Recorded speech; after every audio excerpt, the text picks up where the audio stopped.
अच्छे नतीजों के चलते अमेरिकी बाजार मजबूत, नैस्डैक 1% चढ़कर बंद, वहीं एशियाई बाजारों के मिले जुले संकेत, एसजीएक्स 50 में मामूली तेजी।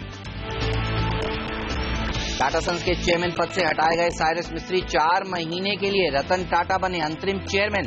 आज ग्रुप कंपनियों के सीईओ के साथ बैठक करेंगे रतन टाटा। उम्मीद से कमजोर रहे आइडिया के नतीजे, रेवेन्यू ग्रोथ में अब तक की सबसे बड़ी गिरावट।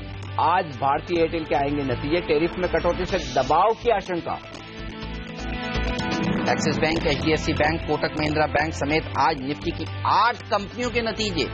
खराब कर्ज से एक्सिस बैंक के मुनाफे में दबाव की आशंका। कमजोर रह सकते हैं डॉक्टर रेड्डीज के नतीजे, वहीं एशियन पेंट्स का वॉल्यूम ग्रोथ 12 से 13% रहने का अनुमान। और स्टील सेक्टर को बड़ी राहत, चीन और यूरोप से इंपोर्ट होने वाले प्रोडक्ट्स पर लगेगी फिर एंटी डंपिंग ड्यूटी। सीएनबीसी आवाज की एक्सक्लूसिव खबर। आज से खुलेगा पीएनबी हाउसिंग का आईपीओ, प्राइस बैंड 750 से 775 रुपए, एंकर इन्वेस्टर से 775 रुपए के भाव पर जुटाए 900 करोड़ रुपए।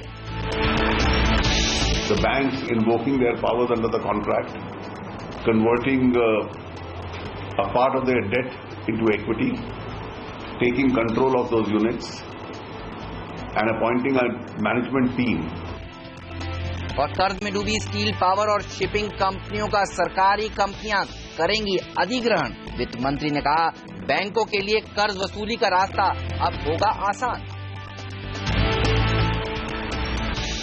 एक्सपायरी के हफ्ते में ग्लोबल मार्केट मजबूत, 8,700 के ऊपर की क्लोजिंग, लेकिन आज की दशा और दिशा तय करेंगे टाटा ग्रुप के दिग्गज शेयर। अगर कमजोर ज्यादा ना हो तो हम 8,700 को होल्ड कर पाएंगे। ऐसे में क्या हो आपकी रणनीति, इस पर होगा हमारा खास फोकस। नमस्कार, मार्केट काउंटडाउन में आप सबका स्वागत है। मैं हूं अनिल सिंह। नमस्कार, और मैं हूं हेमंत घई, और हमारे साथ जुड़ रहे हैं हमारे 2 खास मेहमान, PowerMyWealth.com के फाउंडर और सीईओ संदीप वागले और सेठी फिनमार्ट के एमडी विकास सेठी। आप दोनों का ही स्वागत है। लेकिन आप देखिए ग्लोबल मार्केट्स ने किस तरह से बिहेव किया है।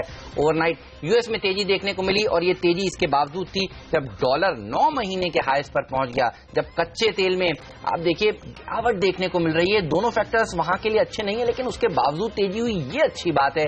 और यूरोप के मार्केट्स में भी आप देखिए मिला जुला सा कारोबार देखने को मिला। एशियाई बाजार भी इस समय मिक्स ट्रेड कर रहे हैं। एसजीएक्स निफ्टी संकेत दे रहा है कि मामूली सी सही लेकिन पॉजिटिव स्तरों पर शुरुआत हो सकती है। और कल हमने देखा 6 अक्टूबर के बाद पहली बार 8,700 के ऊपर जाकर निफ्टी ने समाप्ति दी है। तो बुल्स ने कल काफी मेहनत करी है। ये बताइए, आज और ऊपर जा सकता है बाजार?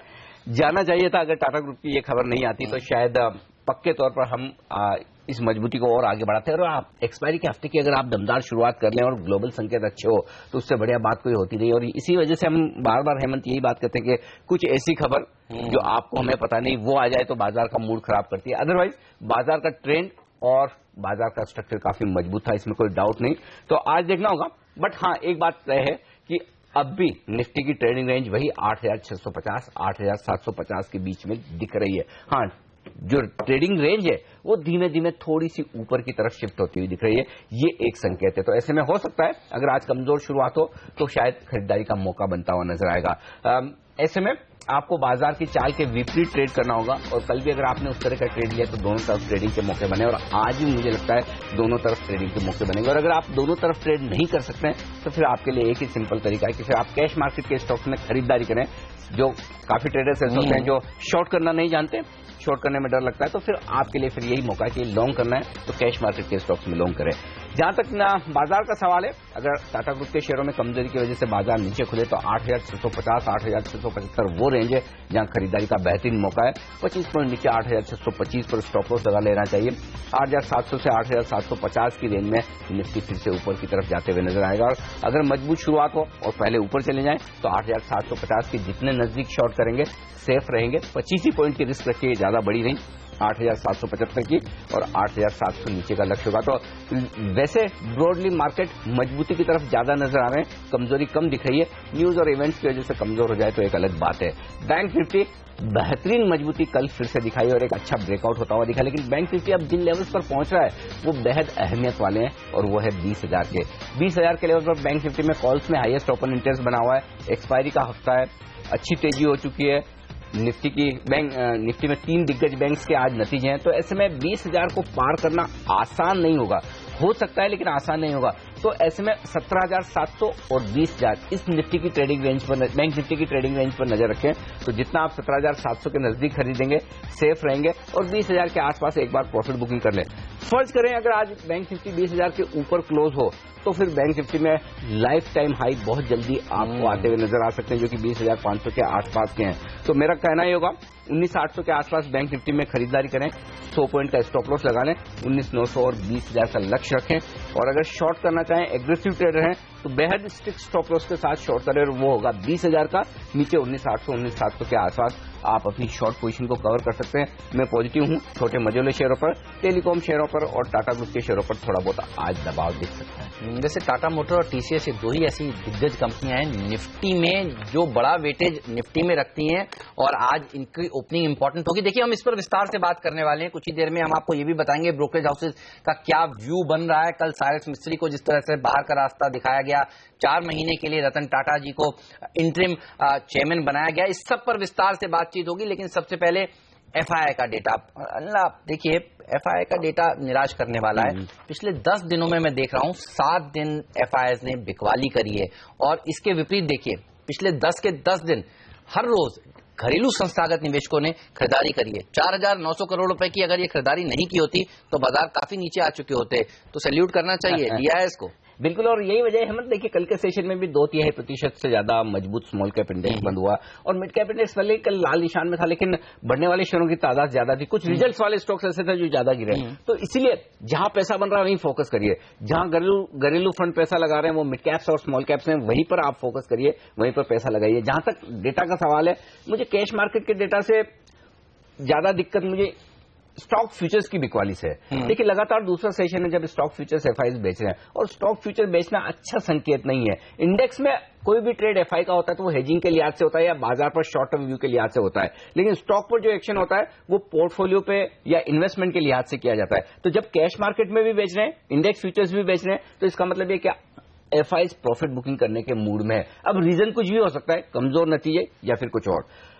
ऐसे में एक संकेत जो साफ दिखता है आपके लिए वो है कि उछाल में ऊपर के लेवल पर थोड़ी बहुत प्रॉफिट बुकिंग आएगी। ठीक कल की तरह कल बाजार ने ऊपरी स्तरों से लगभग 40-50 पॉइंट का आपको एक मौका दिया नीचे खरीदारी करने का। वैसे ही अगर आज एसीएक्स निफ्टी और एशियाई बाजारों की तर्ज पर आप ऊपर खुल जाए 8,750 8,775 मिल जाए तो वहां से आपको एक मौका मिलेगा। तो खरीदारी करने के लिए अपने मौके का इंतजार करें।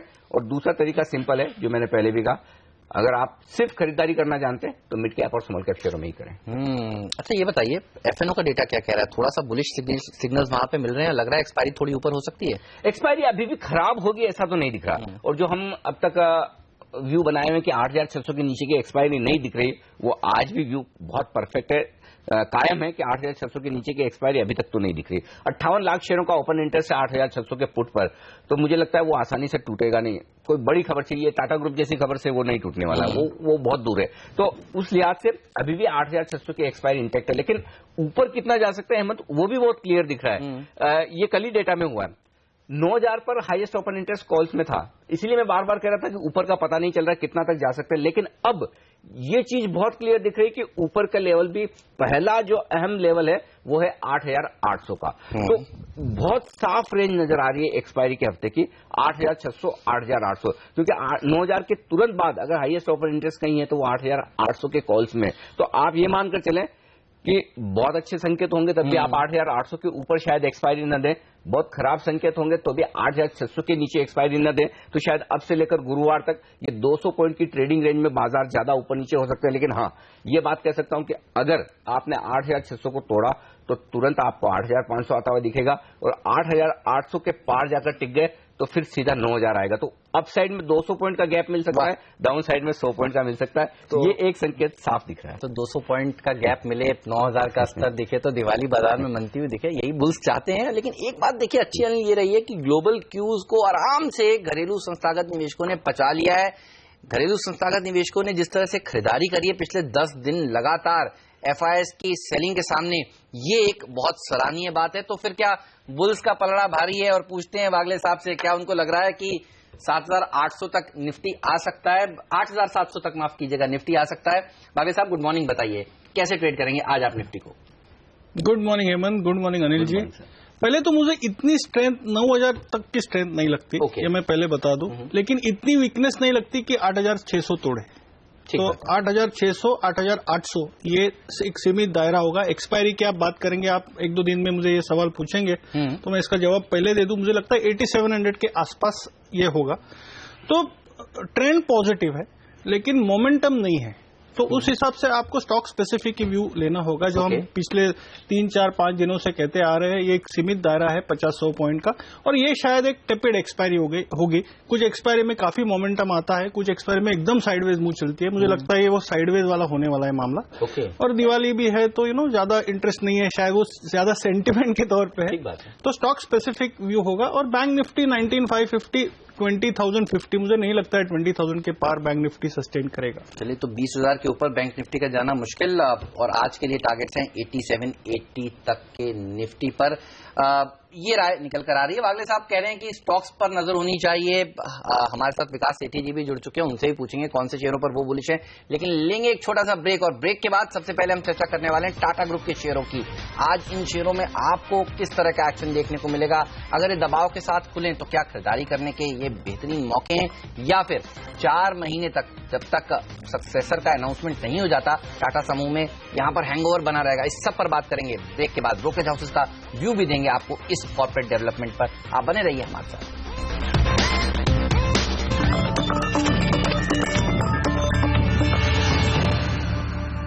और आज की सबसे बड़ी खबर आपको बता दें, टाटा सन्स के बोर्ड ने साइरस मिस्त्री को चेयरमैन पद से हटा दिया है। साइरस मिस्त्री 26 दिसंबर 2012 से टाटा सन्स के चेयरमैन थे।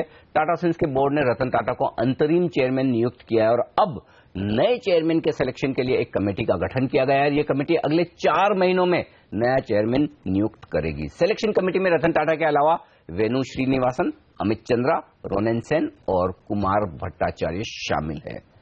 वहीं कंपनी ने प्रेस रिलीज जारी कर कहा है कि लंबी अवधि में ग्रोथ को ध्यान में रखते हुए ये फेरबदल किया गया है, और बोर्ड ने शेयर धारकों के फैसले के मुताबिक चेयरमैन को हटाने का फैसला किया है। नए चेयरमैन के चुनाव होने तक रतन टाटा अंतरिम चेयरमैन बने रहेंगे। और उधर पोलांजी ग्रुप ने टाटा ग्रुप के इस फैसले को चुनौती देने के संकेत दिए हैं। हम आपको बता दें कि पोलांजी ग्रुप की टाटा सन्स में 18% से ज्यादा की हिस्सेदारी है। इधर सूत्रों के मुताबिक खराब परफॉर्मेंस मिस्त्री को हटाने की वजह हो सकती है। सूत्रों के मुताबिक बोर्ड मिस्त्री के कामकाज से बिल्कुल भी खुश नहीं था। रतन टाटा ने खुद पहले मिस्त्री को चिट्ठी लिखकर अपनी नाराजगी भी जताई थी। इतना ही नहीं, रतन टाटा ने टाटा ग्रुप के स्टाफ को भी चिट्ठी लिखी थी, जिसमें उन्होंने जिक्र किया था कि वो ग्रुप के बेहतरी के लिए फिर से चेयरमैन का पद संभाल रहे हैं। अब आज रतन टाटा ग्रुप के सभी सीईओज के साथ एक बैठक करने वाले हैं, जिस पर बाजार की भी नजर है। और टीम लीज के चेयरमैन मनीष सबरवाल का मानना है कि अब टाटा ग्रुप का अगला सीईओ सोच समझकर और ग्लोबल लेवल का होना चाहिए। मेरे हिसाब से तो एक अनबायस्ड ग्लोबल सर्च होनी चाहिए, क्योंकि शेयर होल्डर रोल और चेयरमैन और सीईओ रोल और डायरेक्टर रोल 3 अलग रोल हो रहे हैं। हमारे पास चेयरमैनशिप का जो स्टूअरशिप रोल है वो थोड़ा कंफ्यूज हो रहा है टाटा ग्रुप के सीईओ के रोल के साथ। तो ये जो हमने डेजिग्नेट किया है चेयरमैन, एक्चुअली ये रोल है CEO of the Tata group, और मैनेजमेंट और स्टूअर्डशिप और डायरेक्टरशिप की जो कैपेबिलिटीज और रिक्वायरमेंट्स होते हैं, 3 अलग रिक्वायरमेंट्स होते हैं। तो इस बार क्लियर रहना चाहिए हमको कि ओनरशिप और मैनेजमेंट को अलग रखेंगे, और हम एक सीईओ के लिए सर्च कर रहे हैं। और साइरस मिस्त्री की छुट्टी के चलते देखिए, विदेश में जो टाटा के कारोबार हैं उसको लेकर चिंता जताई जा रही है। UK Tata steel unit head Roy risk का कहना है कि वो जल्द से जल्द रतन टाटा से मिलेंगे। यूरोपीय बिजनेस को लेकर आगे की स्ट्रेटजी पर भी वो सफाई मांगेंगे। We will be seeking urgent meetings at the highest level. We will be writing to Ratan Tata himself and saying, you need now to take stock of what your direction and your strategy for European business is. Are we still following the strategy that was developed under Cyrus Mistry, i.e. the merger with Thyssen or the joint venture with Thyssen? Are we following a different strategy? So now is the time for reflection. तो Tata group में आए अचानक से इस बड़े बदलाव को लेकर ब्रोकरेज हाउस किस तरह से रिएक्शन दे रहे हैं, किस तरह की रिपोर्ट्स आ रही है, जानने के लिए चलते हैं हमारी सहयोगी हर्षदा सावंत के पास। हर्षदा, बताइए क्या कह रहे हैं ब्रोकरेज हाउस? विदेशी ब्रोकरेज हाउसेस में भी एक बहुत बड़ा शॉक है इस पर्टिकुलर डेवलपमेंट को लेकर। ज्यादातर ये लोग कह रहे हैं कि ये जो भी लीडरशिप में बदलाव आया है ये बिल्कुल अप्रत्याशित था। CLSA का मानना है कि टाटा स्टील को छोड़कर बाकी ग्रुप कंपनियों पर इसका ज्यादा असर नहीं दिखना चाहिए। याद रखिए कि टाटा स्टील में ही वो यूके के एसेट्स बेचने पर काफी लंबी चौड़ी स्थिति उभर कर आई थी और साइरस मिस्त्री ही इसे लीड कर रहे थे और मिस्त्री का हटना टाटा स्टील के शेयर पर भारी पड़ता हुआ दिखाई देगा, क्योंकि ये ऑब्वियसली जो सेल है वो अब रुकता हुआ दिखाई देगा या फिर यहाँ पर एक बहुत बड़ा रोड़ा खड़ा हो गया है इनके निकल जाने के बाद। वहीं Bank of America Merrill Lynch भी कह रहा है कि बिल्कुल अप्रत्याशित था इस तरह का बड़ा बदलाव आना। साथ ही साथ टॉप मैनेजमेंट में इस तरह की अनिश्चितता छोटी अवधि में ग्रुप कंपनियों के शेयरों पर थोड़ा सा असर जरूर डालेगी, कुछ नेगेटिव इंपैक्ट आता हुआ दिखाई देगा, लेकिन यह निर्णय इशारा कर रहा है कि अब बोर्ड ग्रुप स्ट्रैटेजी में कुछ बड़े बदलाव चाहता है। बाजार अनुमान ये लगाकर पहले ही बैठा हुआ था कि कंपनी के केमिकल और स्टील बिजनेसेस में कुछ एसेट सेल्स होने वाले हैं और अगर इस बड़े बदलाव के बाद इस बड़े मैनेजमेंट चेंज के बाद वो नहीं होता है तो वो एक नेगेटिव रहेगा। स्टॉक्स में वैसे TCS पर एक अंडर परफॉर्मर की रेटिंग पहले ही है, 2375 का target Bank of America Merrill Lynch दे रहा है। टाटा मोटर्स पर एक बाय कॉल है 625 का टारगेट और टाटा पावर पर एक अंडर परफॉर्मिंग का कॉल है, टारगेट 72 रुपए का, लेकिन टाटा कम्युनिकेशंस पर पहले से ही बाय कॉल है, उसके साथ वो बने रहेंगे, 764 इनका टारगेट है। चलिए, तो जहां पर डिलीवरेजिंग होनी थी वो थोड़ा प्रोसेस मुश्किल हो जाएगा, अब ये बाजार मानकर चल रहा है, ये ब्रोकरेज हाउस मानकर चल रहे हैं। शुक्रिया हर्षदा आपका इस जानकारी के लिए। तो ज्यादा दिक्कत की बात है नहीं। देखिए, सेंटीमेंट के लिहाज से अगर आप सोचें तो हाँ जरूर थोड़ा नेगेटिव लग रहा है, लेकिन डिलीवरेजिंग का जो कामकाज हो रहा था वो टाटा स्टील में हो रहा था, टाटा कम्युनिकेशन में हो रहा था, इनके लिए ज्यादा दिक्कत है। टाटा मोटर्स TCS के लिए तो दिक्कत नहीं दिख रही। TCS के लिए तो बिल्कुल 1% की दिक्कत नहीं है। TCS की दिक्कत अपनी है, वो अलग हो गई। टाटा मोटर्स के लिए कोई दिक्कत नहीं, क्योंकि टाटा मोटर्स में इन्होंने पूरा मैनेजमेंट प्रोफेशन ले लिया है और सब कुछ ठीक है। तो ये दो स्टॉक तो आप समझ लीजिए कि सेंटीमेंट के लिहाज से थोड़ा बहुत हो जाए वो एक अलग बात है। तीसरा स्टॉक जो निफ्टी में हिस्सा रखता है टाटा ग्रुप का वो है टाटा स्टील, वहां पर दिक्कत है। लेकिन साथ ही एक चीज और ध्यान रखें, एंटी डंपिंग ड्यूटी की खबर भी आई स्टील में, तो वो पूरे सेक्टर के लिए पॉजिटिव है। तो टाटा स्टील अदरवाइज ज्यादा गिर सकता था, लेकिन सामने आपके लिए थोड़ा पॉजिटिव खबर का सपोर्ट भी है। लेकिन हाँ, टाटा स्टील में अब जो यूरोप के कारोबार को बेचने की जो इनकी कोशिश चल रही थी, काफी कुछ कामयाबी हुई है, साइरस मिस्त्री, थोड़ा और बाकी था, तो वो प्रोसेस शायद थोड़ी रुकती हुई नजर आए, वो टाटा स्टील के लिए थोड़ी नेगेटिव हो सकती है। दूसरा नेगेटिव किसके लिए हो सकता है? टाटा केमिकल, जहां पर वो काफी कुछ एसेट्स बेचने के मूड में थे, प्रोसेस चल रही थी, वो रुकती हुई नजर आएगी। एक काम जो पिछले 4 साल में साइरस मिस्त्री ने जो जमकर किया है वो किया है टाटा ग्लोबल में। और टाटा ग्लोबल में वो एसेट लाइट मॉडल बनाने के मूड में थे, बजाय इससे कि आप ज्यादा पैसा एसेट्स में डालें, उसको फ्रेंचाइजी मॉडल पर कारोबार बढ़ाने में, स्टारबक्स की वैल्यू अनलॉकिंग वाली जो बात है, तो वो एक थोड़ा थमता हुआ नजर आएगा। तो टाटा ग्लोबल के लिए थोड़ा नेगेटिव। और तीसरा नेगेटिव जो बड़ा है वो है टाटा कम्युनिकेशन के लिए, क्योंकि उन्होंने बिजनेस मॉडल पूरा चेंज किया और पूरा डेटा की तरफ वो शिफ्ट हुए, जिससे कि टाटा कम्युनिकेशन में देखिए मेरे ख्याल से उनके चेयरमैन बनने के बाद सबसे ज्यादा कोई स्टॉक भागा है तो वो शायद टाटा कम्युनिकेशन 200% की रैली, 200% की तेजी वहां हुई है। तो वो थोड़ा सा नेगेटिव है, बट मुझे लगता है कि एक लिमिटेड इंपैक्ट होना चाहिए, बहुत ज्यादा इंपैक्ट ना हो। और ये स्टॉक्स ऐसे हैं जहां काफी फंड्स निचले स्तरों पर लेने के लिए तैयार भी रहेंगे, लेकिन अल्टीमेटली अब इन शेयरों के आउट परफॉर्मेंस बंद हो जाएगी। ये क्यों होगा कि अब आपको ये नहीं पता कि इनकी लड़ाई में क्या कुछ खराब निकल कर आएगा, कब आएगा, तो वो डर हमेशा मार्केट को रहेगा। तो लोग डर डर के खरीदेंगे। जो खुलकर पहले मूड होता था ना कि टाटा मोटर्स खरीदो कभी भी किसी भी प्राइस पर, टाटा स्टील खरीदो, वो जो एक कॉन्फिडेंस है उसमें थोड़ी कमी आ जाएगी। बिल्कुल। और शाहपुर जी, पालन जी, अगर शेयर बेचते हैं, ये फैसला लेते हैं, तो एक दिक्कत की बात हो सकती है। जो बाजार तभी जुबान में बात कर रहा है, 18% के आसपास वो हिस्सेदारी रखते हैं, और अगर उन्होंने ये लड़ाई हुई इन लोगों के बीच में और ये बड़े शेयर होल्डर्स हैं, तो आप जो कह रहे हैं कि यहाँ से अपसाइड जो है वो कैप होती हुई दिख रही है। और अगर ये मामला कोर्ट में चला जाता है, कोर्ट में जाने में इसकी बातें चल रही हैं कि हो जाएगा, कोर्ट में जाने में ज्यादा दिक्कत नहीं है कि लंबा चलेगा, खींचता रहेगा, वो सब है। बड़ी दिक्कत यही है कि अगर शपूर जी पलून जी स्टेक बेचने के आगे थे, वो ये कहते हैं कि हमें नहीं रहना साथ में, तो किसमें इतनी ताकत है 29 लिस्टेड कंपनियां टाटा ग्रुप की, जिन्हें टाटा सन्स होल्ड करता है, जिसमें 18% इतनी बड़ी हिस्सेदारी, ये 18% बेचेगा तो खरीदेगा कौन? बस दिक्कत वही है। तो इस कॉर्पोरेट डेवलपमेंट पर नजर रखिए। शाहपुर जी, पालू जी के जो बयान है वो बाजार के लिए इंपॉर्टेंट हो जाएंगे यहां से आगे चलकर, और देखना होगा, बाजार जानना चाहता है कि 4 महीने के भीतर नया जो पद खाली हुआ है वो भरेगा कौन, तो वो बाजार पर, उस बाजार की उस पर नजर है। लेकिन महाभारत देखने को मिल रही है। देखिए कल समाजवादी पार्टी में क्या महाभारत हुई और कल टाटा ग्रुप में भी आप देखिए क्या महाभारत हुई है। बहरहाल चलिए लेंगे इस छोटा सा ब्रेक के बाद विकास सेठी भी हमारे साथ जुड़ेंगे, उनसे भी चर्चा करेंगे कि टाटा ग्रुप के इस डेवलपमेंट को वो कैसे देख रहे हैं और वो कैसे इनको रीड कर रहे हैं, कौन से स्टॉक्स हैं जहां पर आज एक्शन देखने को मिलेगा, ये भी हम बताएंगे। खबरों वाले शेयरों पर भी आपको राय दिलाएंगे हमारे एक्सपर्ट से ब्रेक के बाद।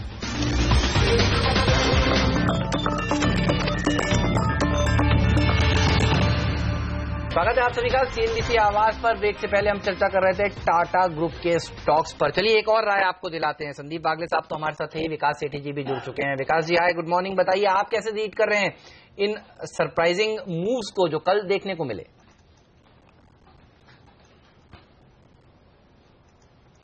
Good morning Hemant, good morning Anil ji. बिल्कुल आपने जो अभी थोड़ी देर पहले विश्लेषण किया बिल्कुल सटीक था और मैं पूरी तरह उससे सहमत हूं। मुझे लगता है जहां तक ये चेंजेस के बाद कंपनीज के फंडामेंटल्स का सवाल है वो तो बिल्कुल इंटैक्ट है, वहां पे कुछ दिक्कतें नहीं होगी और जहां तक हो सकता है परफॉर्मेंस में आगे जाके सुधार भी देखने को मिले। I think Ratan Tata has done Narayana Murthy, जिस तरह से नारायण मूर्ति ने इन्फोसिस को हैंडल किया था, खुद इंटरिम चेयरमैन बने, फिर एक नए चेयरमैन को लाया और उसके बाद से हमने देखा इन्फोसिस में काफी अच्छा एक ग्रोथ देखने को नजर आई है।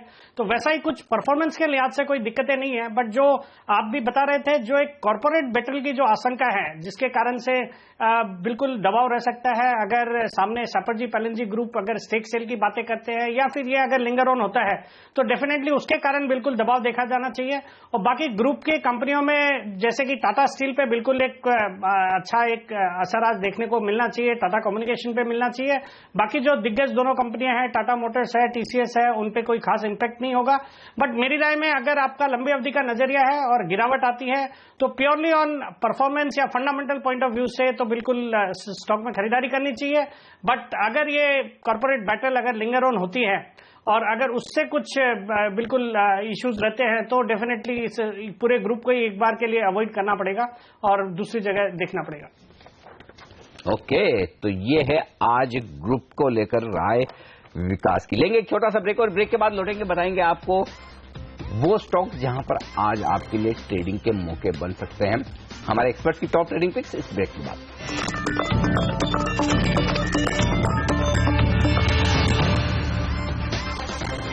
और कल देर शाम का बड़ा डेवलपमेंट जहां पर रतन टाटा अब टाटा ग्रुप के नए इंटरिम चेयरमैन होंगे और कल टाटा सन्स के बोर्ड ने चेयरमैन पद से साइरस मिस्त्री को हटा दिया। अगले 4 महीनों में नया चेयरमैन चुना जाएगा, एक कमेटी बनाई गई है 4 लोगों की, वो इसका चयन करेगी।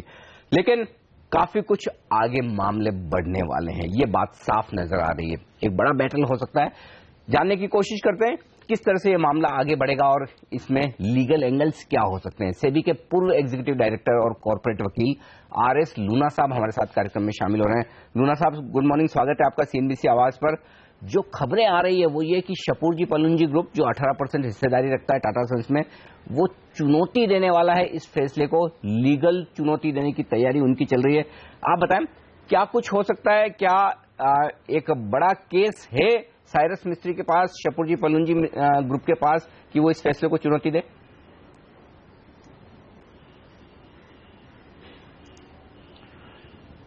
देखिए ये तो कहना मुश्किल है without looking into the full facts के उनका केस कितना कुछ स्ट्रांग है, लेकिन ये तो कहा जा सकता है कि उनका सर्टनली एक इशू बनता है कि अगर उनको ड्यू प्रोसेस बिना फॉलो किए उनको रिमूव किया है, क्योंकि बोर्ड ऑफ डायरेक्टर जो है उनके पास पावर है अपॉइंट करने की, रिमूव करने की, लेकिन एट द सेम टाइम जो लेटर ऑफ अपॉइंटमेंट होती है जिसमें वो चेयरमैन को अपॉइंट किया है, अगर उसके तहत उनको कोई प्रोसीजर फॉलो करना है, मिस्टर मिस्त्री को कोई नोटिस देने की जरूरत थी, वो नोटिस नहीं दिया गया है, तो वो एक इशू है कि जिसकी वजह से वो कह सकते हैं कि उनको प्रॉपर नोटिस नहीं दिया गया है, ये एक आर्बिट्ररी एक्शन है.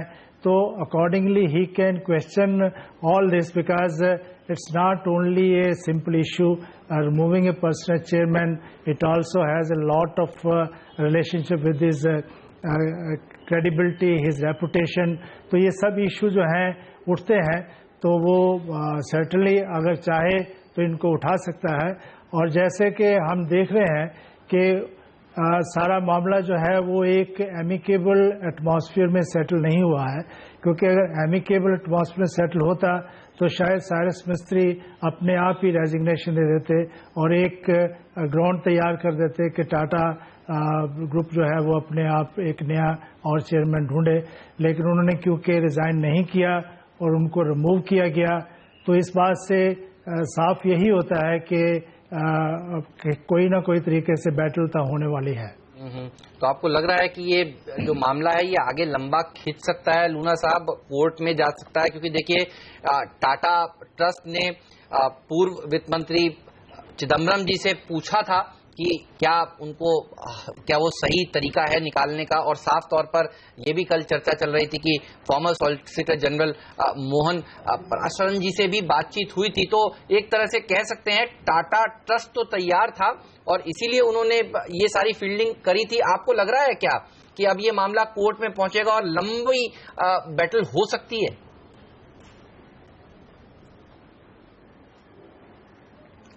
देखिए, जैसे मैंने पहले भी कहा है कि दो चीजें हैं. एक तो ये है कि जो बोर्ड ऑफ डायरेक्टर्स हैं उनका राइट कि वो उनको रिमूव कर सकते हैं. दूसरा ये है कि भाई उनको रिमूव किस तरीके से किया गया है. एक, क्योंकि ये एमिकेबल तरीके से नहीं रिमूव किया गया है, उन्होंने रेजिग्नेशन नहीं दिया है, तो उस तरह से वो एक इशू बनता है. और वो सर्टनली ये क्वेश्चन कर सकते हैं कि प्रोसेस जो है वो आर्बिट्रेरी इन्वॉल्व हुई है. और इसके अलावा आप ये देखिए कि जो टाटा सन्स का चेयरमैन है वो by virtue of this position is the chairman of many other group companies of Tatas. अब उन कंपनीज में क्या होगा, वहां पे वो डायरेक्टर भी हैं, अगर वहां पे भी वो चेयरमैन या डायरेक्टरशिप नहीं छोड़ते हैं तो वहां पे भी एक इशू बनता है. तो सबकी सब कंपनीज में उनको एज ए डायरेक्टर रिमूव करेंगे. एज ए डायरेक्टर रिमूव करना है तो आपको शेयर होल्डर्स के पास जाना पड़ेगा. तो ये एक लंबा इशू बन जाता है. और उसके अलावा टाटा सन्स को ये एक जस्टिफाई करना पड़ेगा कि वो क्यों रिमूव कर रहे हैं, वाकई there is a ground for removal. तो ये सब इशू उठेंगे.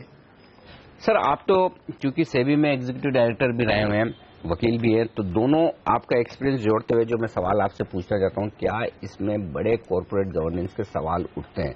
क्योंकि जो टाटा सन्स ने कहा है कि परफॉर्मेंस को देखते हुए हमने हटाया है, ये अंदाजा मार्केट में लोगों में कहीं नहीं था कि टाटा ग्रुप की परफॉर्मेंस इतनी खराब है कि अचानक से आप किसी चेयरमैन को बिल्कुल एक दिन में बाहर कर दें. अगर ऐसा होता तो मार्केट वो रिएक्शन नहीं देता, क्योंकि उनके चेयरमैन बनने के बाद मार्केट के पूरे ग्रुप का लगभग दुगुना हुआ है.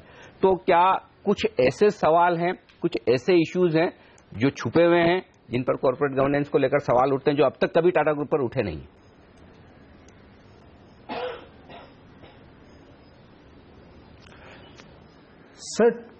सर्टनली ये जो इशू है कॉर्पोरेट गवर्नेंस का, ये भी उठता है, क्योंकि जैसे आपने कहा कि पब्लिक डोमेन में ऐसे कोई इशू नहीं थे, चाहे कि ये जानकारी लोगों को है कि टाटा ग्रुप की परफॉर्मेंस जो है वो थोड़ी कम पड़ी है.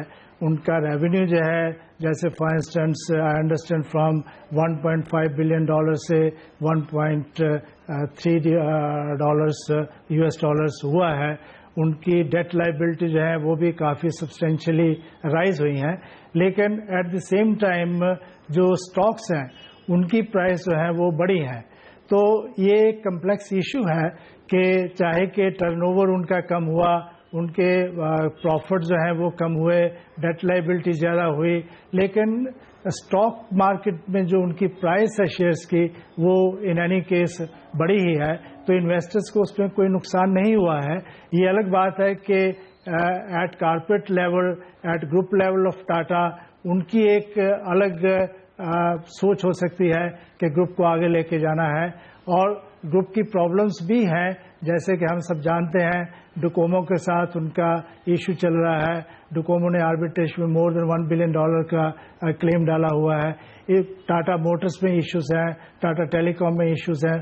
तो ये इश्यूज तो हैं, और लेकिन एट द सेम टाइम क्या ये इतना बड़ा इशू है कि वो चेयरमैन ही रिस्पॉन्सिबल है इन सब चीज़ों का, और चेयरमैन को ही रिमूव किए करने से ये सब के सब प्रॉब्लम्स का जो सल्यूशन मिलेगा, ये एक इशू बनता है।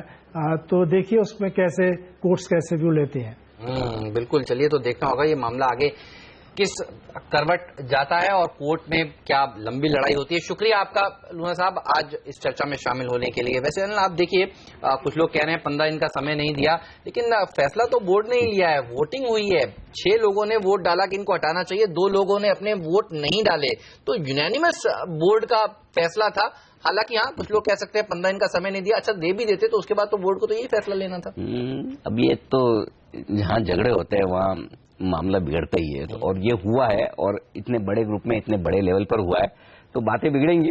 देखेंगे, कुल मिलाकर खबरें बहुत आएंगी जिन पर लोगों को रिएक्शन करना। तो हमारे लिए तो एक ही चीज है, जिन टाटा ग्रुप के स्टॉक्स में आपका निवेश है उसमें ये ध्यान रख के चलें कि किसी भी दिन आपको कोई भी बुरी खबर का सामना करना पड़ सकता है। अब देखिए, सिंपल रतन टाटा जी की तरफ से तो फैसला हो गया, अब जो पलटवार करना है वो शाहपुर जी पालुन जी को करना है, तो वहां से क्या स्टेटमेंट्स आते हैं उसके ऊपर बाजार की क्लोजली नजर रहने वाली। बिल्कुल, और वो कोई अच्छी खबर आएगी नहीं। अगर वहां से कोई नहीं आए तो आपके लिए ठीक है कि न्यूट्रल है, आएगी तो खराब खबर ही आएगी। तो इसलिए हम कह रहे हैं कि टाटा ग्रुप के शेयरों में अब आउट परफॉर्मेंस नहीं होगी, बाजार के साथ ऊपर नीचे हो जाएंगे, वो एक अलग बात है, लेकिन बाजार में जो एक बड़ी तेजी आपको पहले दिखती थी टाटा ग्रुप के शेयरों में, वो शायद अब थोड़ी थमती हुई नजर आए।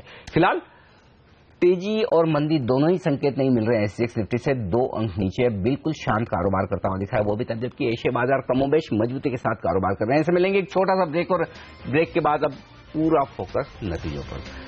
कुछ नतीजे जो कल बाजार बंद होने के बाद आए, खासतौर से आइडिया, भारतीय इंफ्राटेल, रिलायंस कैपिटल जैसी कंपनियों के, आज 8 निफ्टी की दिग्गज कंपनियां और वायदा कारोबार की 10-12 और कंपनियां जिनके नतीजे आने वाले। तो पूरा फोकस नतीजों पर करते हुए राय लेंगे हमारे एक्सपर्ट से इस ब्रेक के बाद।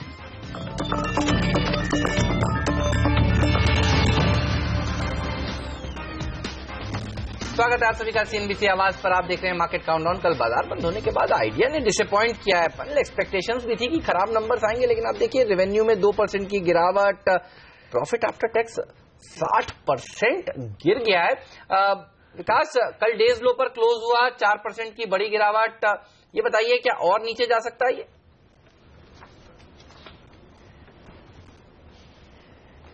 बिल्कुल हेमंत, बेहद ही खराब नतीजे थे। बाजार पहले ही वीक नंबर्स एक्सपेक्ट कर रहा था और उससे भी बहुत ही डिसअपॉइंटिंग रिजल्ट्स आए हैं। तो मेरी राय में बिल्कुल इसमें आज भी बिकवाली रहेगी और स्टॉक और नीचे ही रहना चाहिए, और मैं तो पूरे टेलीकॉम सेक्टर को ही अवॉइड करने की सलाह रहेगी। खाली एक ही रेस्पाइट हो सकता है, अगर यहाँ पे कोई कंसोलिडेशन अगर होता है, जैसे आइडिया वोडाफोन के मर्जर की बीच बीच में खबरें आती है, तो वो कोई अगर वैसी कोई न्यूज आती है तो डेफिनेटली यहाँ पे एक अपसाइड थोड़े देखे जा सकते हैं, otherwise it will be A complete avoid.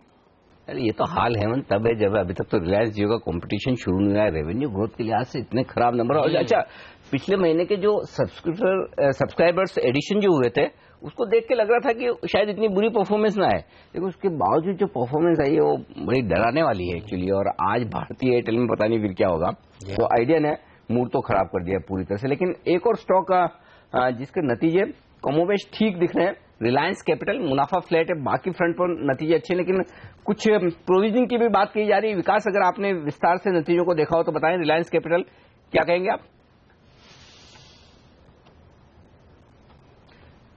Sorry Anil ji, बहुत डिटेल्स में तो नतीजों को नहीं देखा है, but on the face of it they look good. और मुझे लगता है जिस तरह से ये जो NBFCs फोकस में है, स्टॉक अच्छा ही करना चाहिए। So I am bullish on Reliance Capital. Chart देखकर कैसा लगता है रिलायंस कैपिटल आपको अगले साल? हेमंत, पॉजिटिव चीज ये है कि 530 में एक बहुत ज्यादा स्ट्रांग सपोर्ट है जो ब्रीच होगा ऐसा मुझे नहीं लगता है। तो जाना तो ऊपर ही जाना है। आई थिंक सेठी साहब जो कह रहे हैं मैं उनके साथ सहमत हूं। 570 575 तक का व्यू बनता है, बट वो मैं limited upside, limited trading upside की बात करूंगा। उससे ज्यादा मुझे शॉर्ट टर्म में जाते हुए नहीं लगता है। ओके, गिरेगा तो कितना गिरेगा ये बताइए। 530 नहीं ब्रेक होगा। 530 यानी कि 3% ऊपर 3% नीचे वाली रेंज होगी। चलिए ठीक है। भारतीय इंफ्राटेल ये एक और स्टॉक है जिसके नतीजे कल बाजार बंद होने के बाद आए हैं। भारतीय इंफ्राटेल निफ्टी का स्टॉक है और नतीजे कमोबेश ठीक नजर आ रहे हैं। ऐसा नहीं कि कोई बहुत कमजोर नतीजे हो, बहुत मजबूत भी नहीं दिख रहे हैं। मैं बता दूं आपको, मुनाफा 2% बढ़ा है, रेवेन्यू 2% बढ़ा है, मिक्स्ड बैग है। हाँ, मतलब मार्जिन स्टेबल से, तो स्टेबल सेट ऑफ नंबर जैसा टेलीकॉम कंपनी में बाकी दिख रहा है, क्योंकि इंफ्रास्ट्रक्चर में टेलीकॉम इंफ्रा में। तो एक राय मेरे ख्याल से हमारे साथ सुमित बगड़िया भी जुड़ चुके हैं, चॉइस ब्रोकिंग के एसोसिएट डायरेक्टर वायदा कारोबार की रणनीति देने के लिए। तो सुमित बताएं, भारतीय इंफ्राटेल क्या किसी तरह की पोजीशंस बनी है नतीजों के पहले और क्या ट्रेड होना चाहिए फिर?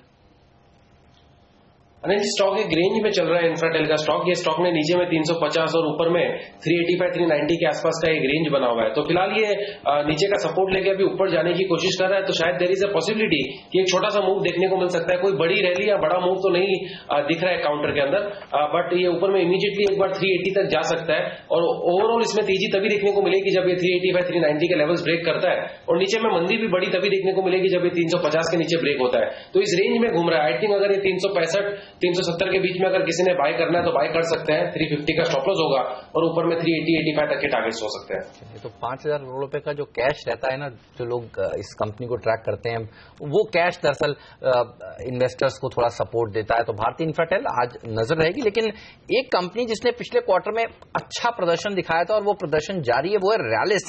चार्ट देखकर बताइए वागले साहब, ये कैसा लग रहा है? मैं जब तक आपको नतीजे बताता हूं, आप देखिए मार्जिन 5% सुधर गए हैं और 50% के मार्जिन से अब 55% के मार्जिन हो गए हैं। 31% मुनाफे में बढ़त देखने को मिली है।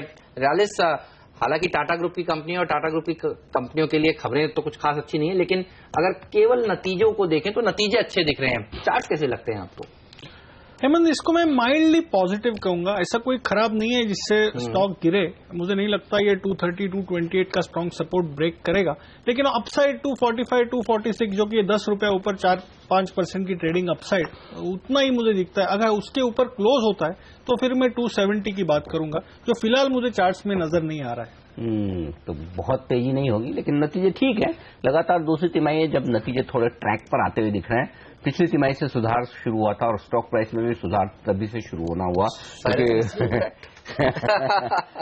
प्रॉब्लम ये कि अब उनको कोई क्रेडिट देना नहीं चाहता। हालांकि देखिए, बहुत सारे स्टॉक्स उनके राज में, उनके कार्यकाल में जो दमदार प्रदर्शन करते हुए, टाटा मोटर्स के इंडियन मोटर्स भी 100% बढ़ा है। हाँ, जिस तरह से उन्होंने मुश्किल वाले एसेट्स बेचे, हाँ, तो जो डिलीवरेजिंग के प्रोसेस था वो तो देखिए, जहां जहां डिलीवरी। और टाटा कम्युनिकेशन देखिए।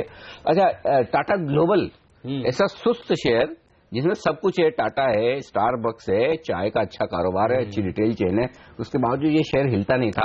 टाटा ग्लोबल में मूवमेंट आना शुरू हुआ तो काफी कुछ स्टॉक्स चले। तो अब देखिए क्या होता है। आज इन तमाम शेयरों में लेंगे एक छोटा सा ब्रेक के बाद लौटेंगे और कुछ जो नतीजे आज आने वाले हैं उन पर करेंगे चर्चा। साथ ही बैंकिंग शेयरों पर बातचीत होगी और हमारे एक्सपर्ट्स की पिक्स भी हमें लेनी, इन सब पर होगा विस्तार से विश्लेषण इस ब्रेक के बाद।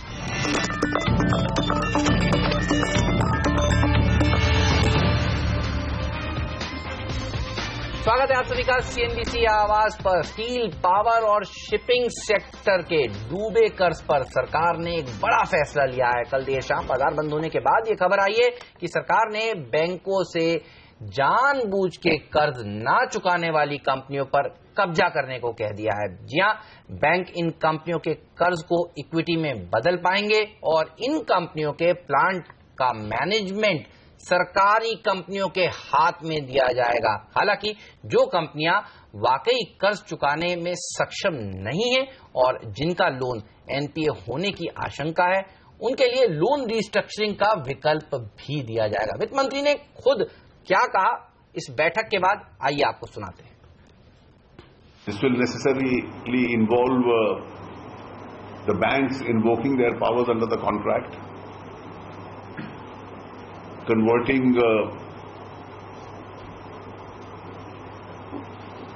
a part of their debt into equity, taking control of those units and appointing a management team.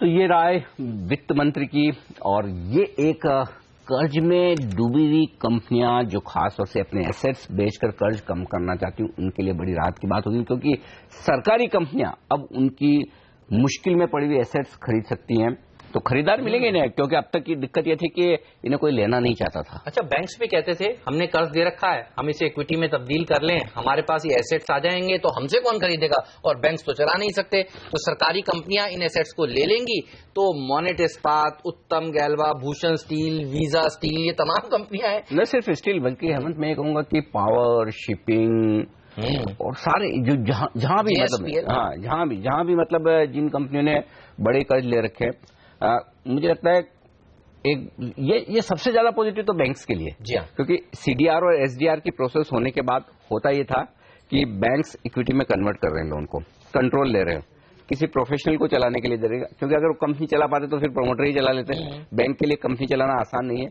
वो ये चाहते हैं कि कोई ढंग का आदमी चला ले। अब सरकारी कंपनी वाले लोग सोचते हैं हमें क्या पड़ी है, हम क्यों लें, लेकिन जब सरकार ने आपको फ्री हैंड दे दिया, आप खरीदिए। सरकारी कंपनियों के लिए भी अच्छी बात है कि उन्हें डिस्ट्रेस एसेट्स मिल रही है, अच्छे दामों पे मिल रही है। मुझे लगता है सबसे ज्यादा पॉजिटिव अगर ये किसी के लिए तो ये बैंक्स के लिए, और उसके बाद उन कंपनियों के लिए जिनकी एसेट्स बिकेगी, और सरकारी कंपनियों के लिए भी नेगेटिव नहीं, तो ये विन विन सिचुएशन है। तो विकास, देखिए सरकार तेजी से काम कर रही है, पिछले कुछ दिनों में जो कामकाज हुए हैं सरकार की तरफ से, और कल की बैठक में तो प्रधानमंत्री के प्रिंसिपल सेक्रेटरी निरुपम मिश्रा जी वहां पर मौजूद थे, एफएम मौजूद थे, सेल एनटीपीसी के चेयरमैन मौजूद थे, एसबीआई की अरुंधति भट्टाचार्य मौजूद थी, तो सब मिलकर सेम पेज पर आकर इन कंपनियों की मुश्किल को सुलझाने में जुटी हुई है। विकास, कैसे देखते हैं आप इस कदम को? इंफ्रास्ट्रक्चर कंपनियों के लिए भी देखिए सरकार ने इसी तरह का कदम उठाया था कुछ दिनों पहले, और इंफ्रास्ट्रक्चर शेयरों में क्या जोरदार तेजी देखने को मिलती जब आर्बिट्रेशन के रूल्स को आसान किया था सरकार ने। ये बताइए आप इस कदम को किस तरह से रीड कर रहे हैं? बिल्कुल हेमंत, बहुत ही पॉजिटिव न्यूज है, और खास करके जैसे आपने ठीक बताया, बैंकों के लिए तो बेहद ही पॉजिटिव न्यूज है, खास करके पब्लिक सेक्टर बैंक्स जो कि इन सेक्टर्स पे ज्यादा एक्सपोज्ड है, उनमें भी जो टॉप प्रेफरेंस रहेगा वो रहेगा state bank of India, PNB और बैंक ऑफ बड़ौदा, और बाकी प्राइवेट सेक्टर बैंक्स भी जो कॉर्पोरेट लेंडिंग करते हैं जैसे आईसीआईसीआई बैंक है, एक्सिस बैंक है, इनको भी इसका बहुत बड़ा फायदा होना चाहिए। तो मेरी राय में इस न्यूज को प्ले करने के लिए वन शुड अप्रोच, उनका अप्रोच होना चाहिए बैंक्स की तरफ। तो बैंक्स में बिल्कुल आज एक पॉजिटिव रुझान रहना चाहिए वहां पे, और हमने पिछले कुछ दिनों में एक अच्छी खासी बढ़त देखी भी है, कहीं ना कहीं स्क्रीन भी सजेस्ट कर रहा था कि डेफिनेटली कुछ पॉजिटिव आने वाला है, तो बैंकों में एक अच्छी तेजी बनी हुई है और ये आगे भी कायम रहनी चाहिए। तो इसको प्ले करने के लिए सबसे अच्छा सेक्टर रहेगा बैंक्स, और उसके अलावा जो कंपनीज के एसेट्स बिकते हैं या जहां पे ये प्रॉब्लम सुधरेगी उन पे बिल्कुल नजर रखनी चाहिए। तो वहां पे जो हाईली डेट रिडेन थोड़ा रिस्की जरूर रहेगा, वॉच रखना पड़ेगा, बट ये जो सेकंड रंग स्टील कंपनीज और पावर कंपनीज जो हाईली लेवरेज हैं उन पे बिल्कुल नजर होनी चाहिए। ओके, तो यहां पर हाई लीवरेज कंपनियों पर रखिए नजर। बताएंगे हम आपको बाजार खुलने के बाद किस तरह का एक्शन होता है, और एक्शन पूरा टाटा ग्रुप के स्टॉक्स में भी हम देखेंगे।